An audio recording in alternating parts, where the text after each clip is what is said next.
الناس ديال الباديه كيديروا مريقه بالبطاطا وتيلوح فوقها فلفله حلوه وكتجي ولا اروع. المهم الانسبيراسيون كانت منهم. اول حاجه غنبدا بها هي غادي نعجن الخبز وغادي نديرو يخمر باش كيجي قد تيجيو الخبيزات هما هادوك مع الوقيته اللي غادي يوجد فيها الطاجين، حيت فعلا الطاجين ما كيصدق الا مع خبيز ديال الدار فاعل تارك. انا السيمانه كامله نقدر ناخذ الخبز من برا، ولكن الويكاند ضروري نصايب الخبز. الوغ بالنسبه للطويجين ديال اليوم كيف ما قلت لكم غيكون بالفلفله الحلوه، بطاطا ومطيشه، وغادي نرافقو بواحد الطبق ديال السفرجل. هذا الوقيته ديالو غنديرو سفرجل معسل.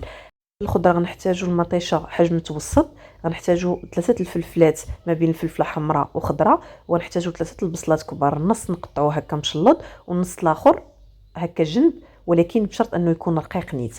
البطاطا غادي نحتاجو 3 البطاطات متوسطين غنقطعوهم حتى هما رقاق. شوفوا هنا مطيشه كانت كبيره درت غير النص ديالها، هذا باش ناكد لكم مطيشه ما خصهاش تكون كثيره بزاف. الربيع غادي نحتاجو 3 المعلقات ديال المعدنوس كبار، وغنحتاجو 3 الضروس كبار ديال الثومه. وعارفه علاش كنهضر، ضروري ديروا هذه الكميه، الكميات راه ضبطتهم ليكم. دابا غنبداو في لا بريباراسيون ديال الدجاج. احلى ما ديروا الدجاج غادي تشدوا داك نص كيلو ديال الدجاج ديالنا، غنعصروا عليه نص حبه ديال الحامض وغنخليوه نص ساعه وهو كيرطب، من ربع ساعه حتى نص ساعه وهو كيتمارينا. عاد ابري غدوز المرحله اللي غادي ندير واحد التنسيمه اللي غيولي اي واحد ياكل الدجاج عندكم يسولكم باش مطيبينه. هنا ماشي الهدف غير نحيدو الزفوريه، ما غاديش غير تحيد الزفوريه راه تحيدت مع الحامض، لان الحامض ملي كيدخل اون كونتاكت مع العافيه، يعني كناخذ من ورا ما نرقد هذاك الدجاج ديالي في الحامض كنديرو مباشره فوق شبيكه وكنشويه فوق العافيه. هاد المرحله هذه كتعطينا نتيجه خياليه للزفوريه، يعني ما نحتاجوش كاع لدوك الاعشاب باش كنطلعوا للنيكست ليفل، يعني كنوصلوا لواحد النيفو واحد اخر ديال البنه. من غير ما تنساو ان المساله ديال الشويان كتعطي حتى داك اللون اللي زويون. الدجاج باقي ما طابش كيبان اللون ديالو روعه. الوغ بالنسبه لا بريباراسيون ديال الدجاج كناخذوا كاس ديال الماء كنديروا فيه معلقه ديال الملحه، ضروري خاص الملحه تدخلوها في هذه المرحله. سخنوا الحبات ديال الهيل مع نص ورقه سيدنا موسى صغيره مع معلقه ديال القزبور جاف، حتى كتسخن غير واحد شويه باش تعطي ديك الريحه العطريه ديالها. كنزيدوا عليها كاس ديال الماء ولا كاس لاروب وكنكبوا فوق داك الدجاج وكنخليو الماء يتبخر باش كيتشبع لينا الدجاج بديك البنه ديال ديك الهيل والمسائل الاخرى، وكتعطي نتيجه روعه. جربتوا الدجاج بالطريقه عمركم ما باقي نطيبوا لا في مرقه لا في طاجين بالطريقه العاديه. السر الهيل والورقه ديال الرند انا كنخدم بهم في كل شيء فين ما كيكون الدجاج، وهاد الطريقه هذه توصلت لها من بعد ما جربت شحال من حاجه. يعني الفائده ديال هاد الشيء ماشي غير اننا نحيدو الزفوري، حيت الزفوريه راه حيدناها بالحامض. الوغ في هاد الاثناء هادي يعني اون فوا كنخلي داك الماء كيتبخر كنبدا كنسلق في سفرجل وكناخذ نص كاس ديال الزيت بالضبط، وماشي بزاف هاد الكميه وما تزيدوا عليها ما تنقصوا منها. تزيدوش الدجاج في الزيت تيسخن، زيدوه هو بارد. علاش؟ لاني بغيت داك الدجاج يطلق ليا البنه ديالو في داك الزيت باش غنوزعها على كاع الخضره اللي غدار في الطاجين، وما يبقاش البنه غير في ديك لابارتي ولا في الخضره اللي اون كونتاكت مع الدجاج. هذا هو السر ديال طريقتي في الطاجين، يعني كنخليو الزيت كيسخن مع الدجاج، وكنبدا دابا كنعطيه في داك اللوين اللي غادي يخلي الدجاج يطلع لنيفو واحد اخر. الوغ كنخليه يتشحر على خاطرو ويطلق ديك البنه في ديك الزويته اللي من بعد غادي نوزعها على الخضره. اون فوا كيشد ليا هاد اللون اللي كتشوفوا فيه دابا كنعرف راه ولا واجد. دابا صافي الدجاج عندي قال لي انا وجدت. كنلوحو مباشره دوك 3 الضروس ديال الثومه. هاد المرحله مهمه بزاف. ديجا اون فوا تشموا الريحه ديال الثومه قبل ما توصل لداك اللون اللي كيولي نواغ هكا في الجناب، غتلوحوا فوق البصله باش ما كتخسرش. هنا كتعطيني واحد الريحه زوينه ديال الثومه في كل شيء. وغندوزو دابا للمرحله ديال العطريه. العطريه غنعطيها لكم مضبوطه في صندوق الوصف، ما تزيدوا عليها ما تنقصوا.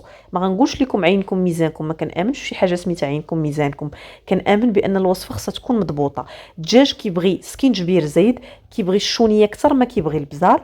وبالنسبه للعناصر الاخرى ديال العطريه غادي نزيدوها من بعد لاني ما كنبغيش نحرقها. داكشي اللي فيه الالوان كيبقى حتى من بعد غادي نوريه لكم. الوغ العطريه كيف ما قلت لكم غتلقاوها بالضبط، وحاولوا تحترموا الوصفه لاني فعلا كنتعذب كنعاود الوصفه مره وجوج وثلاثه باش نعطيكم مقادير مضبوطه. راه ماشي حيت ماشي كيكه راه خصنا نديروا اللي بغينا. مادام غنوريكم الطريقه راه الطاجين راه كلشي كيعرف يصايبو، ولكن بهذه الطريقه كنضمن لكم نتيجه اللي فعلا غتخليكم تبقاو ديما تصايبوه بنفس الطريقه. الوغ كنقلي البصيله ديالي مزيان مزيان. علاش؟ باش كتدبل داك الماء اللي غطلقو غادي نحرم الطاجين منه، راه غادي نزيدو باغ لا سويت كنزيد واحد القطيره ديال الزيت، فريمون قطيره ما تكتروش عليها، وكنحط البطاطا. غادي تقولوا لي لا حطوا بصله حطوا خيزو، كل واحد كيغني على ليلاه كيف ما بغى. انا بالنسبه لي البطاطا كتشد الدق على الدجاج، لان الطاجين تيحرق وتيطلع داك الحرق حتى للدجاج وتيحرمنا من تقريبا الربع ديال داك الطرف اللي حاطين. فهاد المرحله هادي عاد غنزيدو الملونات لاني ما كنبغيش نحرقكم.